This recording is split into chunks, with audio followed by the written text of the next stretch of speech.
Hola a todos, ¿cómo están? Muy buenas tardes.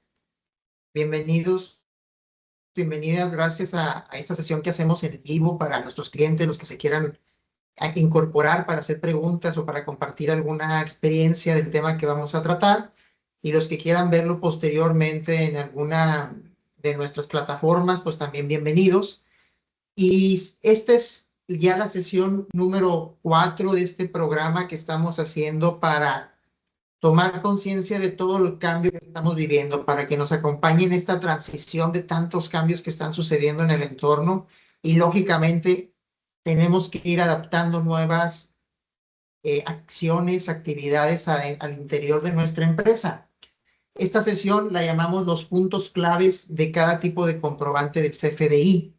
Recordemos que desde el 2014, y ahorita vamos a hacer énfasis en eso, ese CFDI, que es la factura electrónica, ha venido perfeccionándose y dando cada vez más datos y datos y datos a la autoridad, que nos está obligando a actuar de una manera diferente a todos nosotros, y por lo tanto tiene que cambiar en nuestros hábitos de cómo dejar documentados nuestros negocios y cómo operarlos. El programa que hemos llamado Desarrollando una nueva visión, ideas para cumplir y hacer crecer mi negocio, tiene este objetivo: que desarrollemos en nuestros clientes o con nuestros clientes un sentido de cumplimiento fiscal cabal. Vayamos cumpliendo con lo que nos piden, encontrando las oportunidades que nos dan para seguir manifestando lo que es nuestro cumplimiento fiscal, adoptando buenas prácticas y equilibrándolo también con el deseo de crecimiento de nuestro negocio. Por tanta regulación pudiéramos llegar a pensar que ya no quiero crecer porque es mucha más presión, pero no, hay formas, hay salidas, hay tecnologías con las que podemos apoyarnos, y eso requiere que vayamos alimentando también nuestra mentalidad de crecimiento constantemente y hacia el interior de nuestra empresa. Entonces ya estamos ahorita en la sesión número 4 de este programa. Y lo que estamos haciendo es una respuesta a todo el entorno que estamos viviendo. Esta acción es una respuesta a todo el entorno que estamos viviendo, porque necesitamos vivir cada vez más con mayor responsabilidad. ¿Qué responsabilidad es eso? La habilidad para estar dando respuesta ante tanto cambio. No podemos hacer las cosas igual que ayer si el entorno que estamos viviendo es completamente diferente.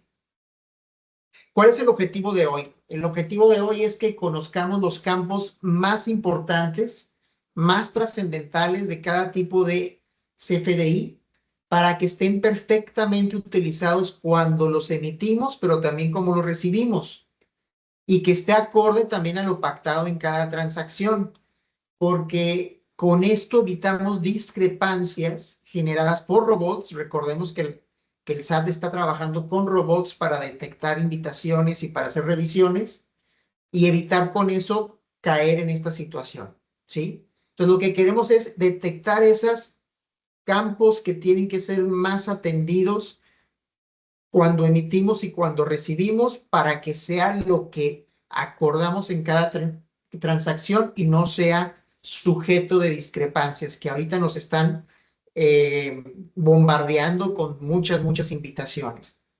Para llegar a ese objetivo vamos a seguir estas fases, estas 7 fases.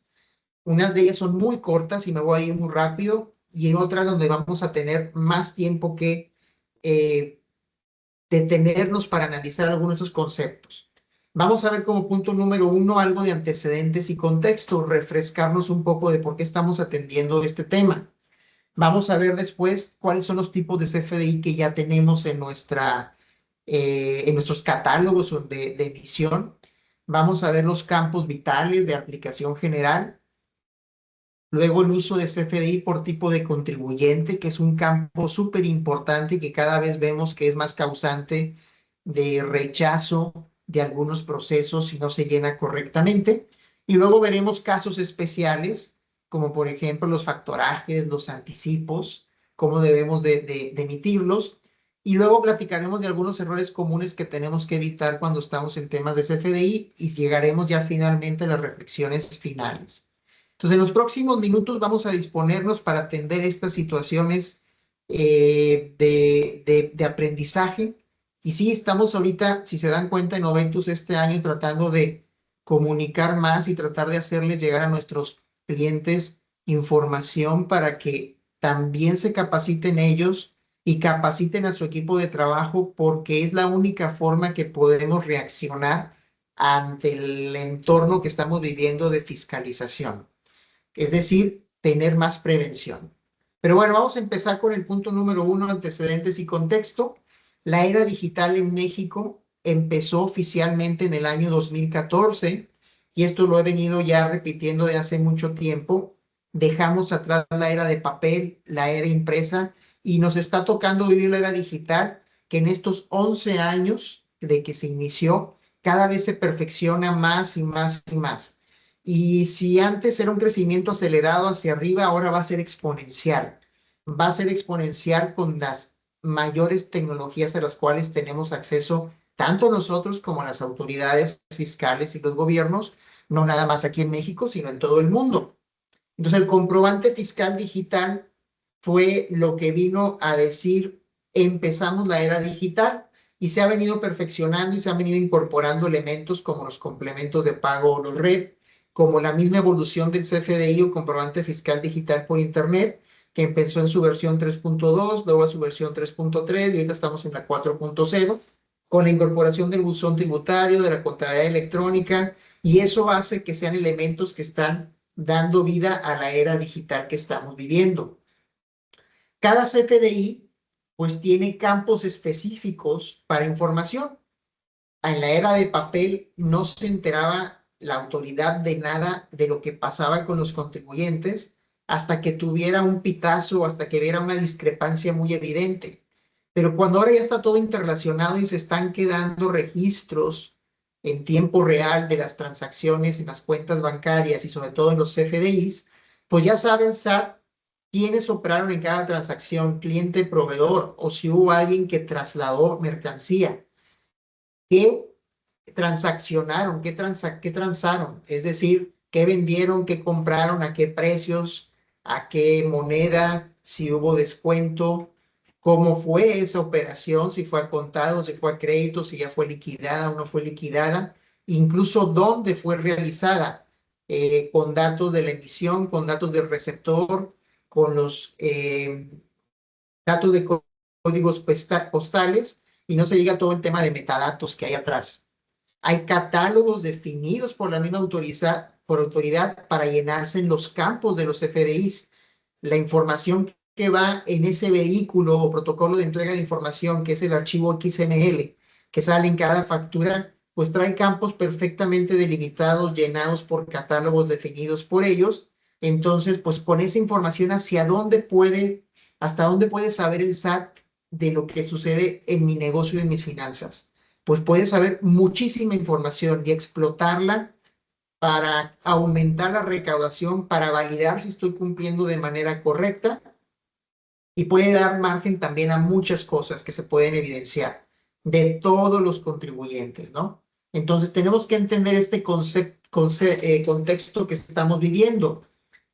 Por lo tanto, implica que yo tenga que trabajar mucho hacia adentro, hacia mí y hacia mi equipo de trabajo y hacia mi empresa, en procesos para trabajar en mis hábitos, porque ahí se reflejan mis hábitos, en los procesos de negocio, en mis procesos personales también, en cómo manejo mis tarjetas de crédito, mis tarjetas de débito, mi familia, cómo opera también sus cuentas bancarias.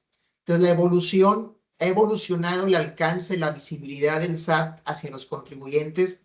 Como les decía, si lo trazáramos en una línea, iba ascendente, pero ahorita lógicamente con la tecnología va a ser exponencial, va mucho más arriba. Por lo tanto, la única manera que tenemos para reaccionar ante esto es con conciencia, conciencia empresarial, preparación empresarial, y reconocer que los impuestos están en las finanzas de mi negocio, en mis finanzas personales, y tengo que reconocer que ya estoy viviendo la era digital. Cada vez me tengo que quedar más fuera de ideas de la era de papel, de lo que hicieron mis papás, mis abuelos, mis bisabuelos. Ya es otra era, eso no aplica ahorita. Ahora necesito yo incorporar educación y aterrizarla, integrarla a mis procesos para que funcione. Un poco más de contexto, si quieren, pueden consultarlo en la sesión 1 que tuvimos en el programa que antecedió a estas sesiones, a estas temporadas, que le llamábamos Comprendiendo mi entorno. Ahí van a hablar de la necesidad, van a encontrar la necesidad de recaudación fiscal que hay y el plan fiscal maestro que está desarrollando el SAT, ¿no? Entonces, dado este contexto que ya lo veníamos tratando mucho anteriormente, ahora ya vamos al punto número 2. Este contexto nos ayuda primero a, como nos estamos hablando de CFDI, reconocer cuántos tipos de CFDI hay.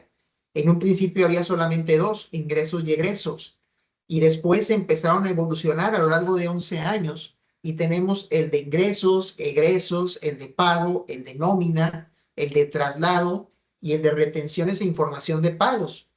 ¿Cuándo se usan cada uno de ellos? Pues el de ingresos cada vez que yo vendo o cada vez que compro. Cuando yo vendo en mi empresa o en mi actividad empresarial, emito un CFDI de ingresos. Pero si voy y le compro algo a un proveedor, ese contribuyente me tiene que emitir un CFDI de ingresos. Por lo tanto, la suma de CFDI de ingresos que yo emito menos la suma de CFDI de ingresos que obtengo de mis proveedores, pues empiezan a construir mi resultado fiscal o mi utilidad fiscal. Lógicamente atrás hay criterios legales, criterios fiscales de contabilidad que empiezan a pulir el resultado, pero ya me empiezan a dar una información al SAT de cuál debe ser el comportamiento fiscal de ese contribuyente. Tenemos los FDI de egresos, que esos solamente son cuando hay devoluciones o descuentos. Si yo le doy un descuento o una devolución o manejo una devolución de una mercancía que yo previamente vendí, yo emito un CFDI de egresos que reduce, por lo tanto, mis ingresos. Entonces, los CFDIs de ingresos son las notas de crédito que normalmente o comúnmente manejamos o conocemos.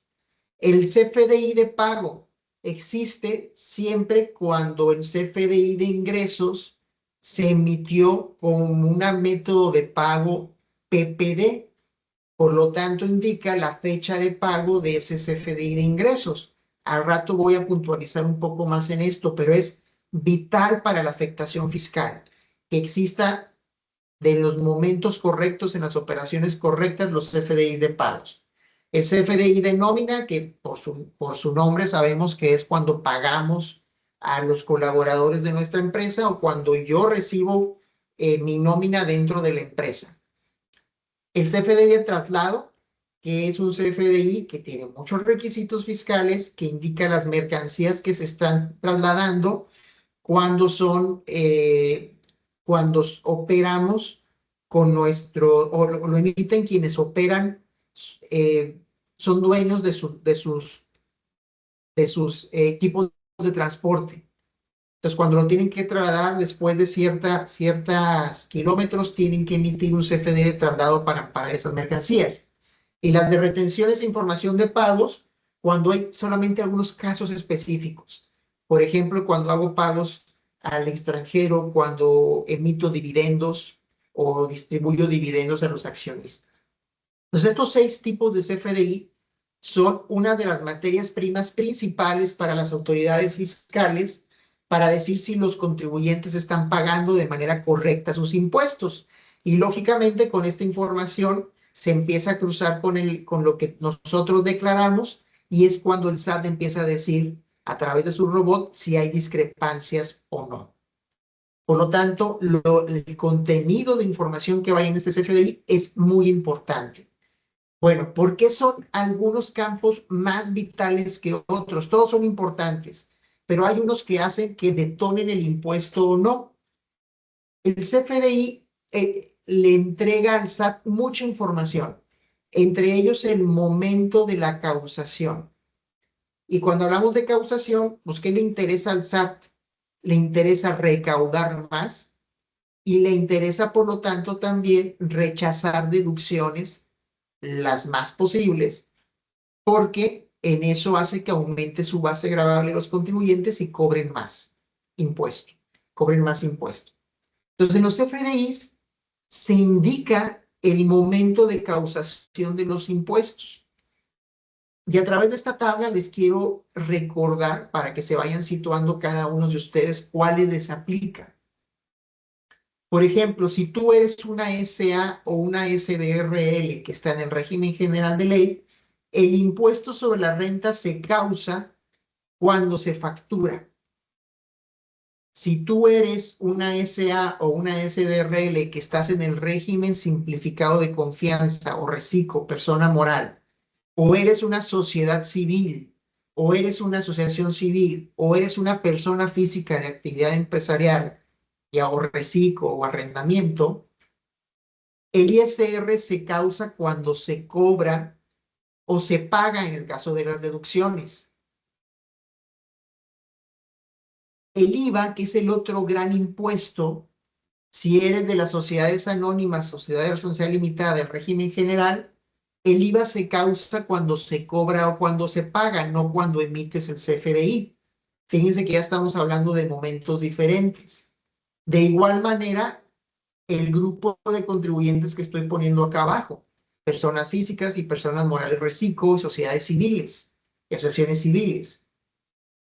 Y el tema de retenciones de ISR, servicios profesionales, de arrendamiento, de sueldos, suceden también cuando se cobran o cuando se pagan, según sea el caso, ¿no?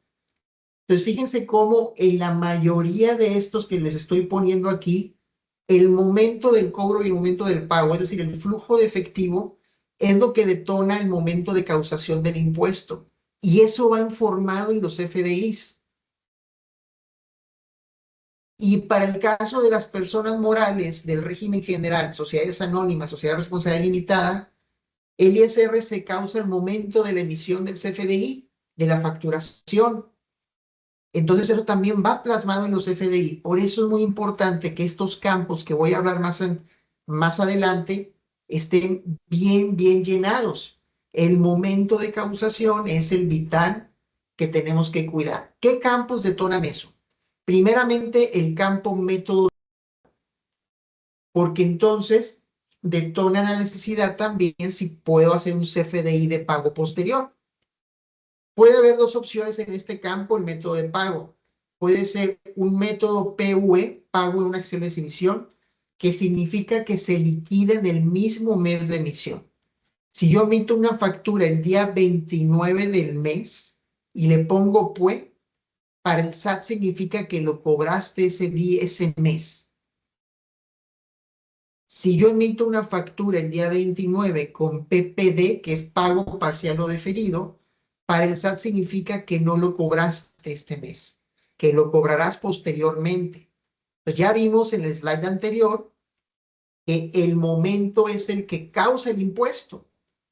Entonces, cuando yo tengo PUE, yo le estoy diciendo al SAT, ya lo cobré este mes, haya sido el día 1, haya sido el día 30 del mes, ya lo cobré este mes. Por lo tanto, impacto fiscal para ISR, para IVA, según lo que vimos en el slide anterior.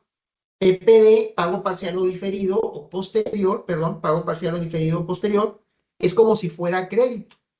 Y cada vez que voy cobrando o que yo voy pagando, si un proveedor me lo emitió, tengo que hacer un complemento de pago o un CFDI de pago para irlo relacionando y decir, ya cobré o ya pagué y empiezo a causar el impuesto.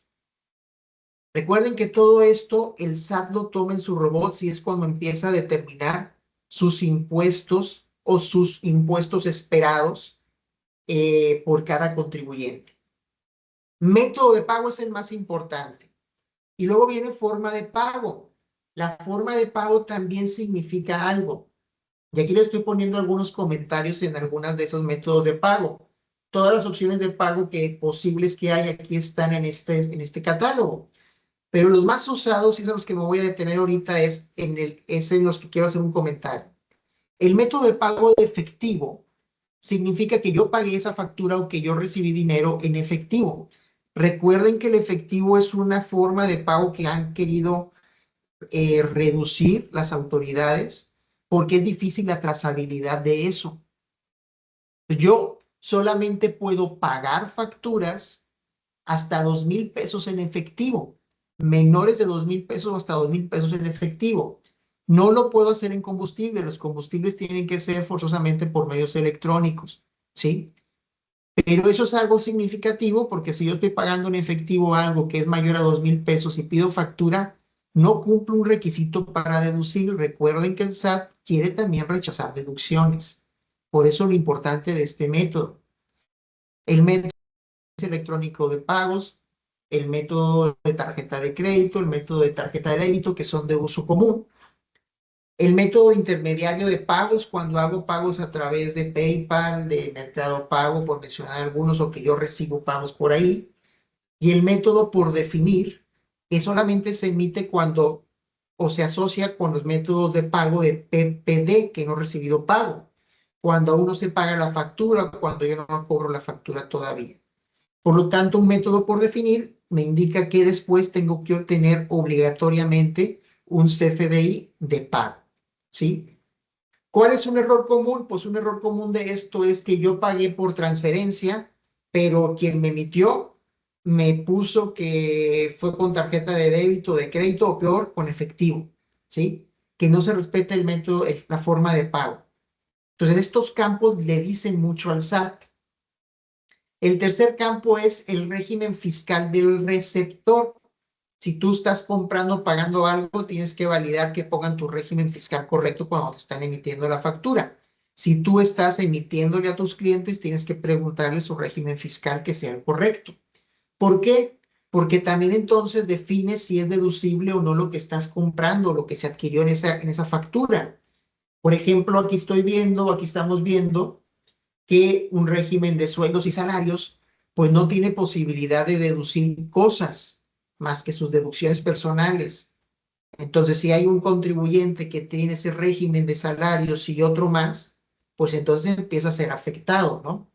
Si yo soy un reciclo y, y me imponen un régimen fiscal del que no soy, pues quizás el método de pago me puede impactar. Yo pagué, pero me pusieron que es reciclo, pues significaría que a lo mejor no puedo deducir la factura todavía porque no me le han puesto que está efectivamente pagada la factura.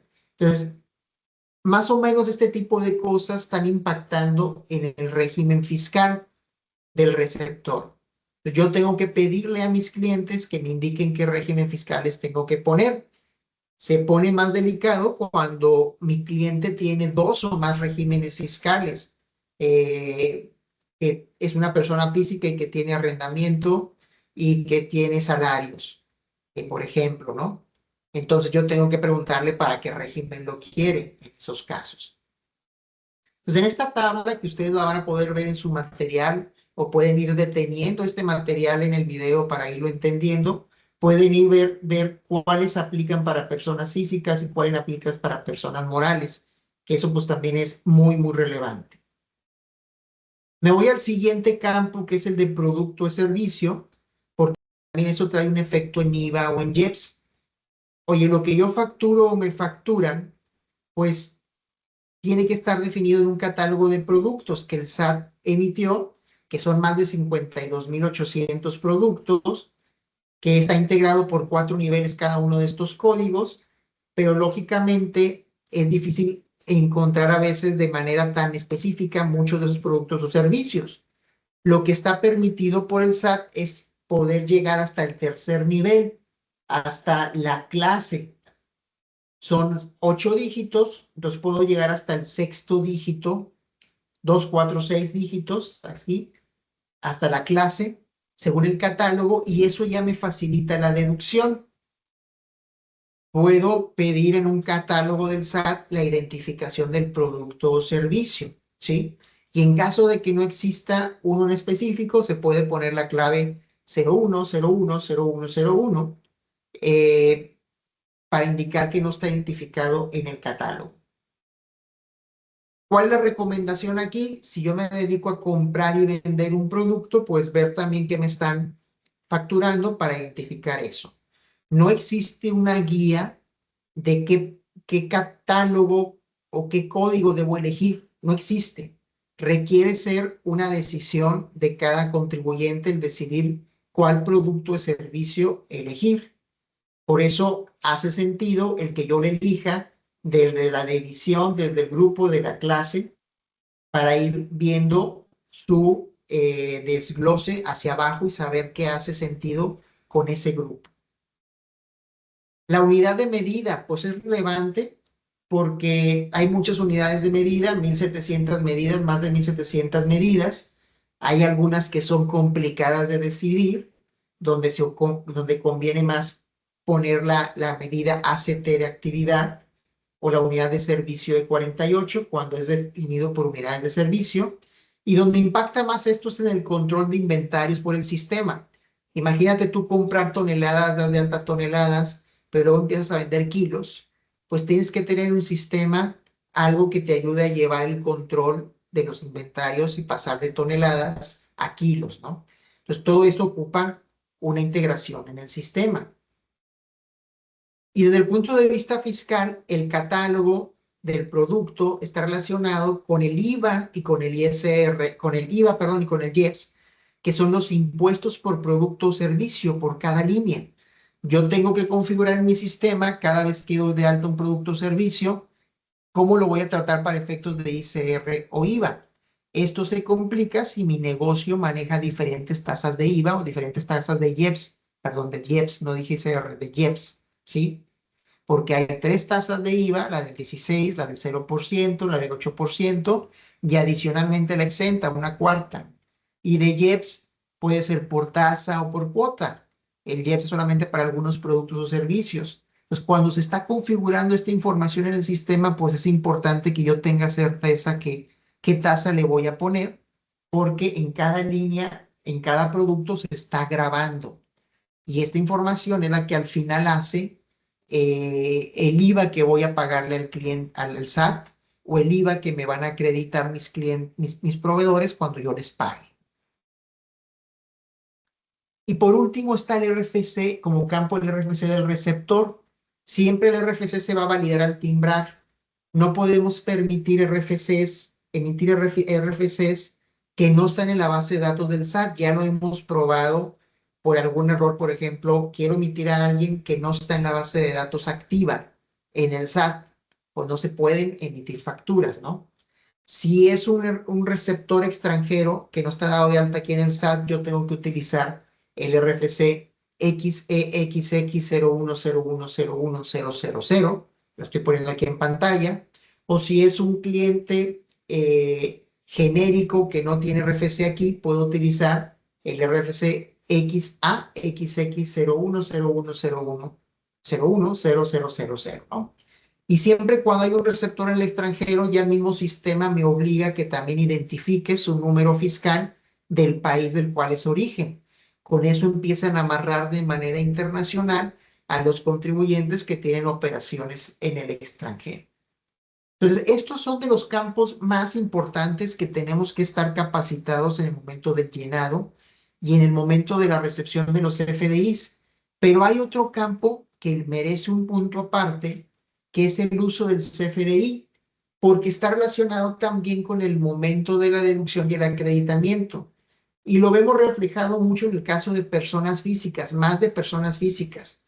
Cuando tenemos, por ejemplo, que una persona física quiere estar buscando sus deducciones personales para su declaración anual.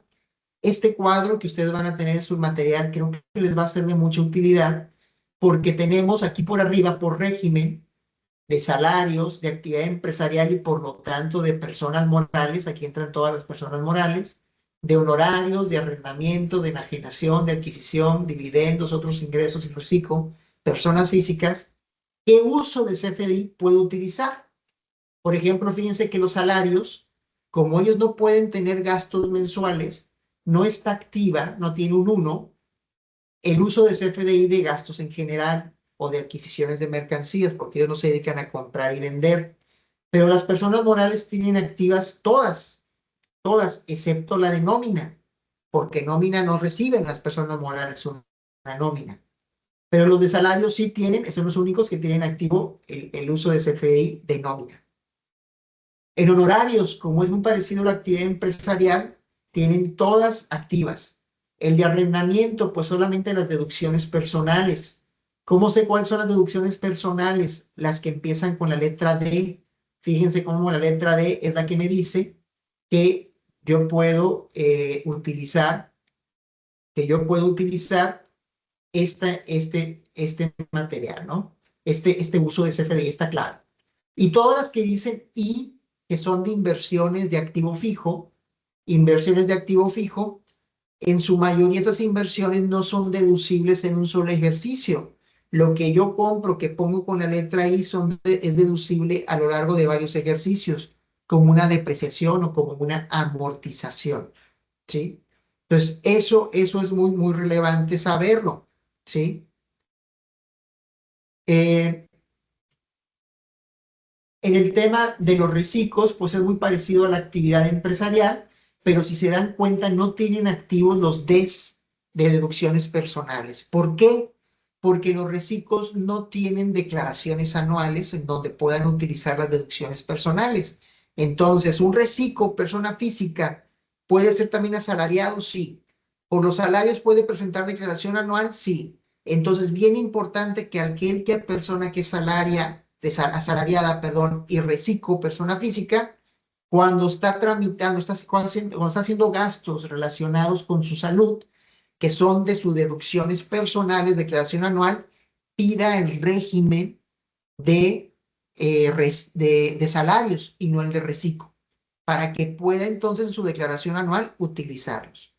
Entonces, fíjense cómo la combinación de estos conceptos empiezan a dar una afectación para la declaración anual de personas físicas. En personas morales hay una diferenciación para aquellas personas morales que tienen manejo de inventarios, por ejemplo, están comprando mercancía y van a manejar un inventario, su uso de CFDI debe ser G01. Pero si están pidiendo una factura para un servicio, como pudiera ser una telefonía, una renta, un servicio de asesoría o de horarios profesionales, pues serían gastos en general, gastos comunes. No es algo que se van a encargar de vender posteriormente, ¿no? Entonces, fíjense cómo esto de uso de CFDI, con la combinación de las otras, le empiezan a dar a la autoridad una idea del momento en que pueden deducir los contribuyentes lo que está contenido en una factura y si puede ser deducible o no para ese contribuyente. Entonces, hasta aquí vamos avanzando. Ya vimos lo que era el contexto, ya vimos la importancia de los CFDIs, ya vimos los campos más vitales de un CFDI y nos fuimos deteniendo un poco en cada uno de ellos y nos estamos deteniendo un poco más en el uso de CFDI. Les voy a pasar ahorita aquí en el chat, a ver si pueden ahorita entrar a este forms para tratar de responder algunas de estas preguntas que les estoy poniendo ahí y sensibilizar si lo que estamos tratando les hace sentido, ¿no? A ustedes si están comprendiendo lo que estamos viendo, ¿no? Entonces ahí les puse eh, una liga en el chat y lo pueden ir ustedes viendo, ¿no? Primero preguntan, si estás recibiendo sueldos en una empresa y acudes a una consulta médica, al preguntarte el campo de uso de CFDI, cuando te emitirán el comprobante, ¿cuál a cuál campo de uso de CFDI vas a elegir? Sin efectos fiscales, si es honorarios médicos, dentales y hospitalarios, o si es gastos en general, ¿sí? Que es el G03. ¿Cuál de estos tú elegirías? ¿Sí? Entonces, si pueden entrar ustedes ahí al campo, vayan eligiendo cuál ustedes elegirían, ¿no?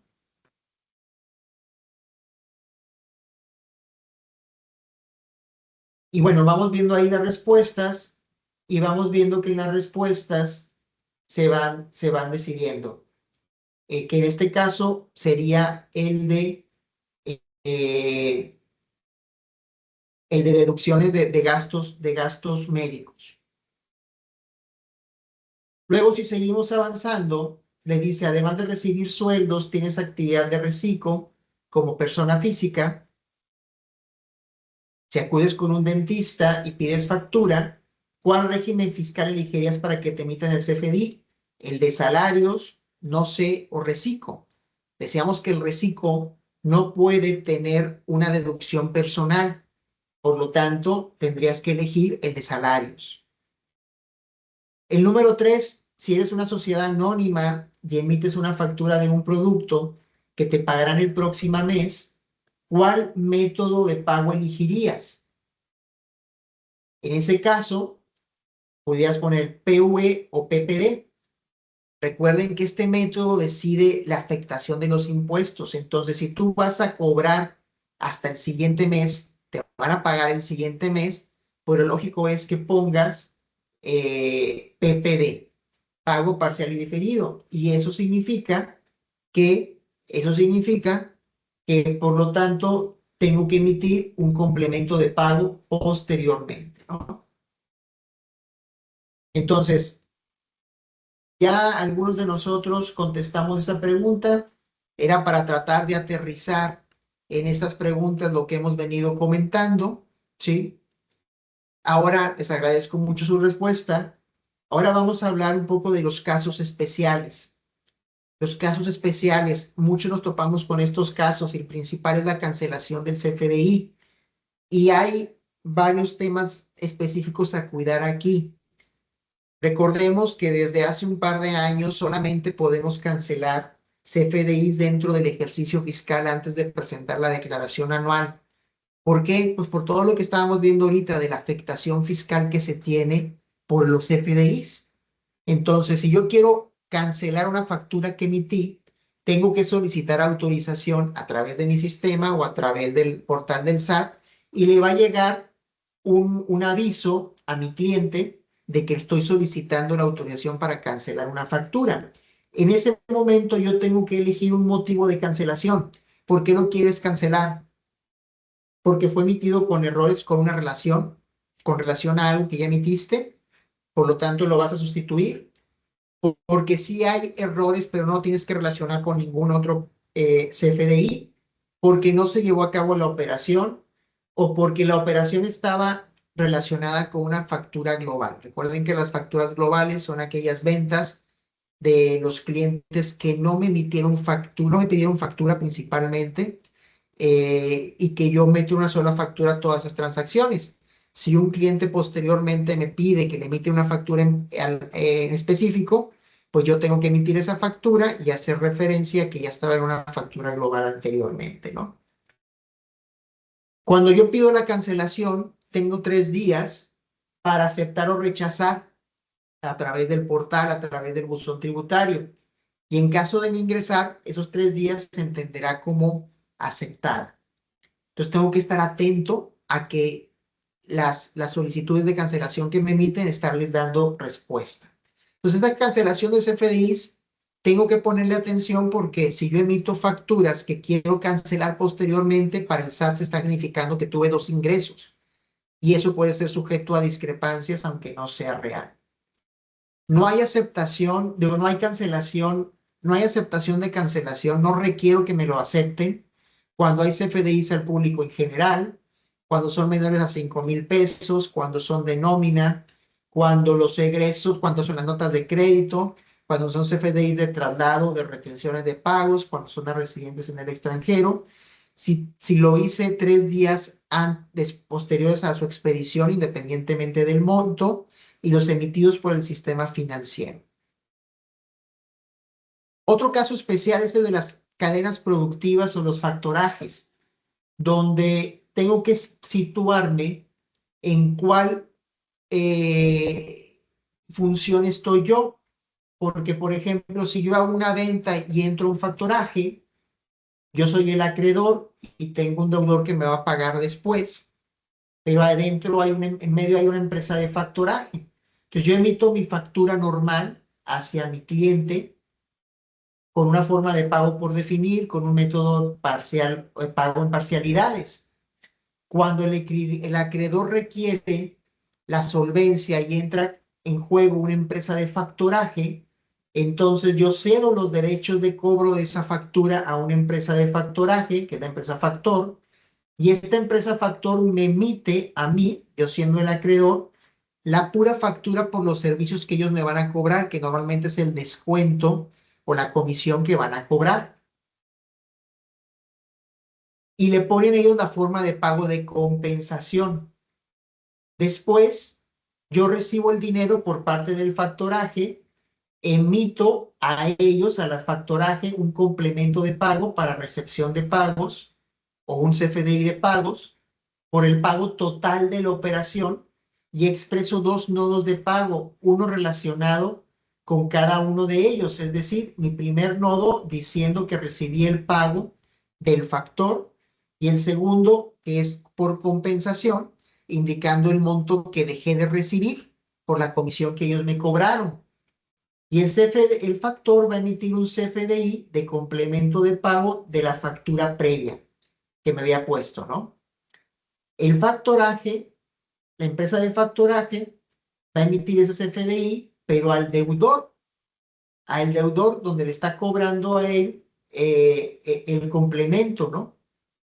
Entonces aquí hay tres figuras que están entrando en la empresa, en la función de factoraje y que yo debo de poner mucha atención cuándo debo emitir facturas y qué facturas debo de emitir de mi empresa de factoraje para tener lógicamente cuadrada la operación. Este material lo van a tener ustedes para que lo vuelvan a analizar si están en ese caso de que emiten facturas o operaciones con factoraje o con cadenas productivas. Y el otro caso especial es el de anticipos. Hay que aclarar que el anticipo es acumulable para ISR y por lo tanto también afecta a IVA. Es anticipo cuando no se conoce o no se ha determinado el bien o servicio de lo que se va a adquirir o el precio del mismo, por ejemplo, bien o servicio o precio. Si yo ya sé una de esas dos cosas, bien o precio, estoy ante un anticipo que requiere facturarse. Si sé las dos, bien o servicio y precio, ya es una venta. Ojo, que puede ser a contado parcialidades. Si no tengo ninguna de las dos especificadas, ni el bien o servicio o el precio, entonces estoy ante un depósito en garantía que no requiere un CFDI. Y aquí voy a presentar un caso de un anticipo según la última guía de llenado del SAT. Y lo estoy poniendo en tres momentos. Lo voy narrando aquí y acá está un poco más de manera figurativa la infografía. Primero, tengo que obligar un CFDI de anticipo porque yo recibo un anticipo para fabricar, por ejemplo, unos muebles de carpintería. Emito una factura de anticipo poniendo una clave de producto especial, la 84111506 que se llama servicios de facturación. No facturo el mueble, no facturo el mueble. Y pongo el monto que me están dando en anticipo, el CFDI de ingreso con su método de pago PUE, porque estoy recibiendo el dinero en ese momento, y la forma de pago con la que haya sido, en este caso una transferencia. Llega el segundo momento donde ya le entrego el mueble de carpintería a mi cliente. Es el CFDI de la operación final.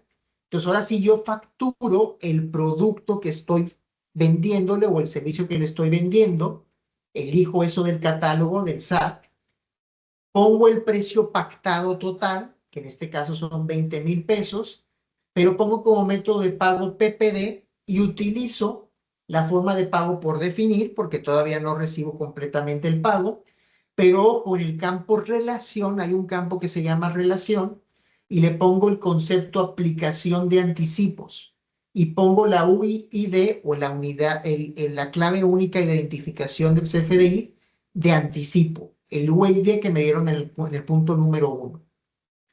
Y después yo hago un complemento de pago, donde hago el saldo pendiente de lo que me deben, que en este caso son 15,000 pesos.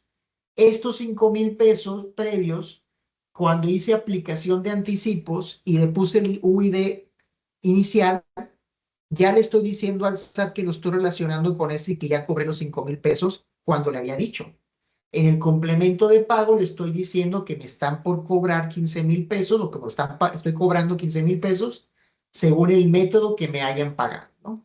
Entonces son esos tres momentos, cuando pagan el cliente el anticipo, cuando entrego el producto y cuando me pagan el saldo. ¿Cuál es lo importante aquí? lo importante es cuando entrego el producto o servicio, hacer uso del campo relación, del tipo relación, y elegir el tipo de relación 07 para que emita los comprobantes correctos. Entonces ahí están los campos más comunes o los casos más comunes que tenemos de los FDIs. Tenemos ahora los errores comunes. ¿Cuáles son los errores comunes? El régimen fiscal está incorrecto, principalmente para personas físicas, para personas morales de reciclo también pudiera afectar esto. El error más común es no solicitar el complemento de pago cuando inicialmente hubo un CFDI que se emitió con PPD, o que yo le pague a un proveedor y no pedí que me dieran el CFDI, que las fechas no correspondan con las operaciones, sobre todo en los complementos de pago o CFDIs de pago. Recuerden que con el pago está el IVA acreditable o el IVA trasladado, y aquellas empresas que están pidiendo devolución de IVA, esto puede ser un sujeto a rechazo por parte del SAT. No cancelar los CFDIs ante el SAT también puede ser llevar a una duplicidad de ingresos. Estos son los errores más comunes, son errores que deben de rastrearse y prevenirse desde la administración de las empresas para que no nos afecten fiscalmente. Ya para cerrar, reflexiones finales. Tenemos que prevenir. Ahorita necesitamos prevenir, detener todos estos temas de los FDIs antes de que pase más tiempo. Y no hay otra más que capacitación. Capacitar a quien emite y a quien recibe FDIs. No puede caer una sola persona porque las actividades están fragmentadas dentro de la empresa. Hay que responsabilizar a todos los involucrados, a todos los que emiten facturas, notas de crédito, facturación, los que emiten nóminas, los que emiten cobranza o reciben cobranza. Recuerden que eso aplica a los complementos de pago, los FDIs de pago. Pero todos los que están también involucrados en actividades de recepción, de recibir, los que están relacionados con las compras reciben CFDIs, los que están relacionados con los pagos reciben complementos de pago, los que están relacionados con almacenes porque reciben mercancía y están validando ahí que los FDIs vengan correctos, los que están involucrados en actividades de caja chica y por lo tanto están recibiendo FDIs, viáticos, incluso de la gente, tienen que verificar estos datos. Los que están involucrados de esta manera, las áreas administrativas, hacer una pequeña guía para que sepan las personas cuando están pidiendo facturas qué campos deben de cuidar cuando les emiten las facturas. Y capacitar a la gente en el uso de sistemas también, no nada más en los FDIs. Tenemos que acostumbrarnos a operar bajo sistemas y precisamente de eso va a tratar nuestra siguiente sesión. Los queremos invitar el día de mañana. Vamos a hacer una sesión del curso de 5 pasos para integrar el proceso de nóminas. Lo vamos a hacer con el CFDI, con el sistema de Compact y nóminas. Y si se dan cuenta, está muy relacionado con esto. Se pueden ustedes conectar, aunque está enfocado al sistema de Compact y nóminas, les puede servir algunas ideas que salgan de ahí, pero lo que ocupamos es integrar todos estos conceptos y capacitar a la gente de nóminas porque está relacionada con las retenciones de ISR, y es una deducción importante en las empresas. Les recordamos también que está disponible en nuestro portal de e-learning, que está en nuestra página de Obetus, o si no saben dónde, pueden preguntar a su contador de Obetus que les dé acceso. Un programa que hicimos para nuestros clientes, personas físicas, y para los colaboradores de nuestros personas morales, clientes, que se llama Mejorando mi conciencia financiera y fiscal. Y fíjense cómo con esto estamos tratando de integrar hábitos, como les decía en un principio, porque no hay otra manera para hacerle frente a esto. Es un programa que está hecho con mucha tecnología, que está hecho para aterrizar cada uno de los conceptos que se ven ahí, y se van a ir liberando de 5 en 5 esos sesiones para que tú las lleves a tu ritmo y hagas ejercicios y reflexiones sobre él. Piden contacto aquí a Paola en prreyes@obetus.com o a tu contador Obetus para que te dé acceso. Está disponible ya desde agosto y cada mes vamos a ir liberando 5 secciones para concluir en octubre. Aquí están todas las secciones. Se dan cuenta que puedes acceder a través de nuestra página del SAT, bueno, nuestra página de web, en la sección de personas físicas, o si no, pide acceso a través de tu contador o Vetus, ¿sí? Fíjense cómo le estamos dando importancia a la capacitación, porque no vemos otra más que integrar conceptos fiscales en el día a día, en nuestros hábitos, en las empresas, para que esto funcione. El objetivo de esta sesión era que conocieran los campos más importantes que tienen mayor impacto fiscal de CFDI en la emisión y en la recepción. Y con esto evitar discrepancias que se están generando al por mayor con robots, con inteligencia, y nos están generando invitaciones y revisiones por parte del SAT. Y están llevándonos tiempo atenderlas. Con esto queremos haber cubierto un poquito más de este objetivo del programa, que se adopten buenas prácticas, que cumplamos cabalmente y que tengamos las ganas de seguir desarrollando negocio. Ya vamos en la sesión número 4, la sesión número 5 la tenemos para el 26 de agosto y vamos a tratar sobre la importancia de operar bajo sistemas y cada vez depender menos de los Exceles que no están integrados en nuestra operación. Todas las empresas del grupo están a su disposición, están tratando de satisfacer un poco más de en este paraguas que ocupa ahorita la empresa, lo que son procesos, lo que es RH, lo que es fiscal, lo que es capital humano, lo que es propiedad intelectual, lo que es derechos de propiedad intelectual, incluso lo que es bienestar a través de Quantic. Les invito a que validen la página de quanticmedicine.com y se dan cuenta cómo eso puede ayudar a sentirnos mejor. Es algo, es computación cuántica, es tecnología cuántica al servicio de nuestro bienestar. Revísenla porque se van a llevar muchas sorpresas con eso y les va a provocar una situación de mejora para seguir desarrollándonos de una manera exponencial. Les agradezco que hayan estado aquí presentes, haber visto este video. Compártanlo con su equipo de trabajo, con quien crean que le pueda servir, no nada más de su empresa, sino familiares, amigos, y la intención con esto es que sigamos creciendo tomados de la mano. Muchísimas gracias y nos vemos próximamente en la siguiente sesión. Dejo abierto ahorita la sesión para preguntas y respuestas, pero cerramos grabación. Muchísimas gracias.